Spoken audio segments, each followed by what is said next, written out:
तो सबसे पहले मैं यही बता दूं कि आज हम सीखेंगे पत्र लिखने के बारे में कि किस तरीके से पत्र लिखते हैं और होते क्या हैं, ये टाइप्स क्या हैं।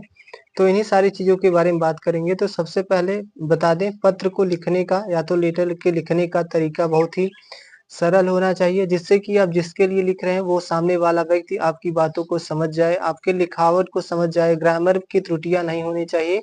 कुछ बेसिक से पॉइंट्स ही नोटिस किए जाते हैं कि किस तरीके से पत्र लिखें। दूसरी बात है, अगर इसके टाइप्स की बात करें तो ये दो प्रकार का होता है। एक जिसे कहते हैं पर्सनल, दूसरा कहते हैं प्रोफेशनल, जिसे फॉर्मल या इनफॉर्मल भी कहते हैं। तो सबसे पहले मैं बता दूं पर्सनल लेटर को।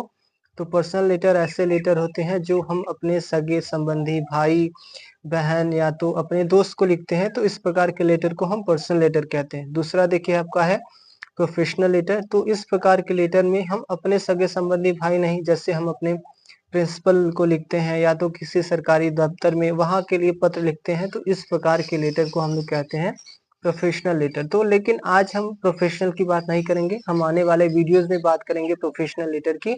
आज का हमारा टॉपिक है कि पर्सनल लेटर। तो देखिए, इसके लिए मैंने एग्जाम्पल लिखा है और इसी एग्जाम्पल की सहायता से हम लोग समझेंगे। तो देखिए, write a letter to your friend congratulating him on his success in the 10th board examination.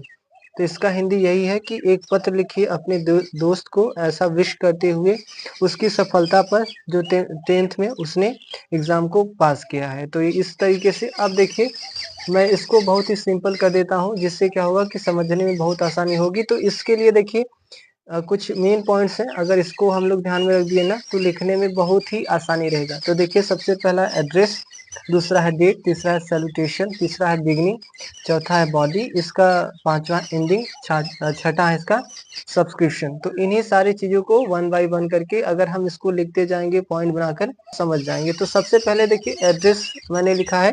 तो address B4/136 housing board colony MG road Bhadohi. तो सबसे पहले एक बात यही मैं क्लैरिफाई कर देना चाहता हूँ कि एड्रेस को आप अपने मन से लिख सकते हैं, उसमें बस आपका फॉर्मेट जो है वो एक प्रॉपर वे में होना चाहिए। बाकी एड्रेस आपको अच्छा लगता है जो, आप अपना एड्रेस ही लिख सकते हैं। दूसरा देखिए, बात करते हैं पॉइंट है डेट। तो डेट देखिए लिख दिया है 18th ऑफ सितंबर 2000, जो भी ईयर है वहां लिख सकते हैं।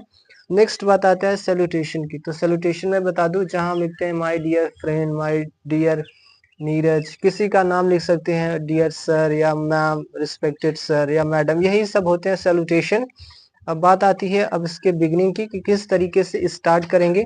तो देखिए, congratulating on your passing the 10th board examination in the first division. तो मैं कॉन्ग्रेचुलेट कर रहा हूँ, मैं आपको बधाइयाँ दे रहा हूँ आपको कक्षा 10 में एग्जामिनेशन को फर्स्ट डिवीजन के पास होने के लिए। तो अब देखिए, इसके बॉडी की हम शुरुआत करते हैं।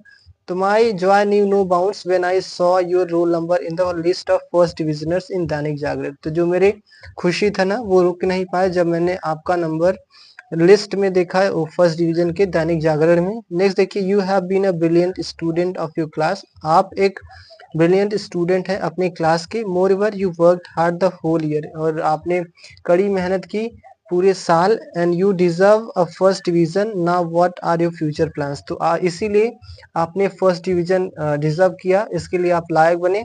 अब मैं यही पूछता हूँ कि अब आपका नेक्स्ट प्लान क्या है। अब देखिए, इसके हम एंडिंग की बात करेंगे। तो please convey my regards to your parents and love to Abhishek and Dheeraj. मेरे जो वेल विशेष हैं, मेरे रिगार्ड्स हैं, वो अपने पेरेंट्स को कहिएगा और मेरा प्यार अभिषेक और धीरज को कहिएगा। लास्ट देखिए, इसमें लिखा है congratulating once again with best wishes. तो लास्ट में आप विश कर देते हैं कि चलिए वंस अगेन विश है कि आपने भाई अच्छा किया, गुड जॉब, करते रहिए। नेक्स्ट सब्सक्रिप्शन लास्ट में योर सिंसियरली, तो आप लास्ट में XYZ करके लिख देंगे। इस तरीके से एक प्रॉपर फॉर्मेट हमारा हो गया पर्सनल लेटर लिखने का। तो आई होप अब आप लोग प्रैक्टिस करेंगे और आप लोग भी एकदम आसानी से ऐसे ही लिखेंगे। तो thank you so much everyone.